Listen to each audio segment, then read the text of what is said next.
Kamboma sadii fi isaa olii dhalli qalluun kaatee jirutti namni callee naqatee birrii guureetu ofii bituu sodaatee namicha wayitti kennee nashallee jedhee makiina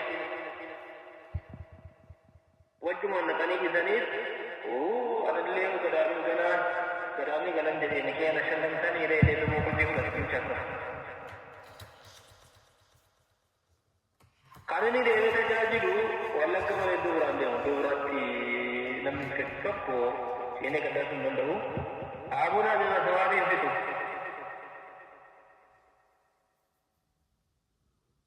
Kan biraatu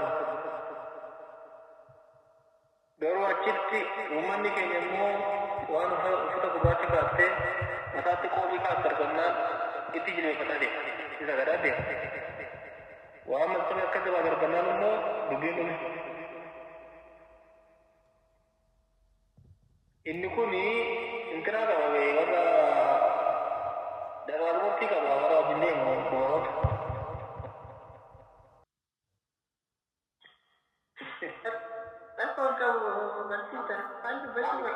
Masih banyak orang sih, masih di mana? Orang ada lagi, orang mesti bawa di bawah mana mana. Ada kan aja baru, lebih kan Seresta di nama sedikit dia aku, aman gua tadi udah, gua tak pakai gua. Aman kali wajib macam ni, orang betul ini. Aman ini kan, aman dulu mana? Orang betul ni nak, anak saya dah, kan ni mana? Gua berani pada akan ni bicara kena bukan apa tu. Aman orang betul ni, orang bicara betul mereka bangku rata jadi soalnya, adi ida baru bilang kali kurang juga adi Islam Yesu, adi jinni nak ganti apa ni? Baru wajib ni baru. Ini, gua tak pakai. Abuna kena di jalan ada tu. Ambo tidak lucu, mana rakyat maka tidak boleh mesti saya lucu. Jika tu kau jadi sesuatu ni,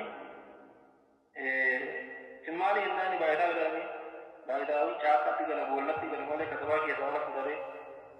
Mana mata lu kalau macam mana ada, maka si orang tu murah kalau lucu. Murah ni katawa kan Allah pun saya dia manusia ni atmaki katawa yang terangkan tu. Ia si sehari ada, waktu ni kalau rayu badani, ini dia sarabanan dan makani kami mata kena perfatani wikira ni cuma mata tu beri kan deh. Kalau berarti saya mata ni undur bawa mare wikira. Kalau sultan nak kamu orang punya hormat, sultan nak nak rohalimu jangan mohon kawasan. Nama kawasan yang ramah budi kaminya kan kawasan ini raju. Karena tu sila aja ni.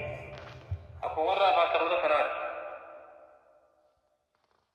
Kita kan kalau tu pun mu datang mungkin hari baru berjingkang beratur ni tadi beratur tak kawinnya kawan kawan. Mana kita ni rajuan saya. Jika tuan apa warna sana lima, amal waktu tu kawasan ini. Amal ni mudah